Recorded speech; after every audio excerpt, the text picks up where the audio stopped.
Acid খেয়ে আত্মহত্যা এক ব্যক্তির। ঘটনাটি ঘটেছে গত শুক্রবার মুর্শিদাবাদের বেলডাঙ্গা থানার দেবকুণ্ডু গ্রামে। জানা যায়, মোহাম্মদ মুসা করিম নামে ওই ব্যক্তি, সে গত শুক্রবার নিজের বাড়িতেই বাথরুমের মধ্যে অ্যাসিড খায়। তারপরে পরিবারের সদস্যরা তাকে দেখতে পেয়ে সেখান থেকে উদ্ধার করে স্থানীয় বেলডাঙ্গা হাসপাতালে চিকিৎসার পর মুর্শিদাবাদ মেডিকেল কলেজ হাসপাতালে রেফার করলে পরিবারের সদস্যরা বহরমপুরের একটি বেসরকারি নার্সিংহোমে তাকে চিকিৎসার জন্য ভর্তি করানো হলে সেখানে চিকিৎসারত অবস্থায় গতকাল তার মৃত্যু হয়। তার মৃতদেহ আজ সকাল ৬টা নাগাদ ময়নাতদন্তের জন্য পাঠানো হয় বহরমপুর মর্গে। এই ঘটনার বিষয়ে তার ছেলে জানিয়েছেন যে তার বাবার সঙ্গে তার মায়ের ঝামেলা হতে পারে, সেই জায়গা থেকেই এই ঘটনা।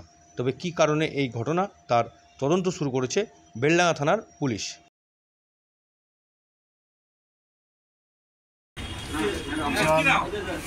কি হয়েছিল অ্যাকচুয়ালি সেটাও জানি না। আব্বা মায়ের জীবনের মধ্যে মনে হয় কিছু।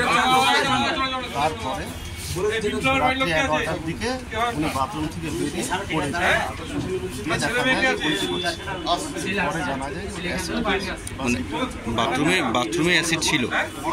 বাথরুমে যে ওয়াশ করে, হ্যাঁ, মানে কেন করলো এটা বুঝতে পারলেন না? সেটা বোঝা যায়নি। তবে আব্বা মায়ের সঙ্গে নিশ্চয়ই কিছু হয়েছিল না, ওটা মনে হচ্ছে আপনার কাছে না আব্বা মায়ের সঙ্গে কিছু। কবেকার ঘটনা এটা? সন্ধ্যার ঘটনা হবে, রাত্রি 11টার দিকে। মেডিকেলে মারা গেছে? মেডিকেলে তো কাল মারা গেছে। হ্যাঁ, কালকে মেডিকেলে মারা গেছে।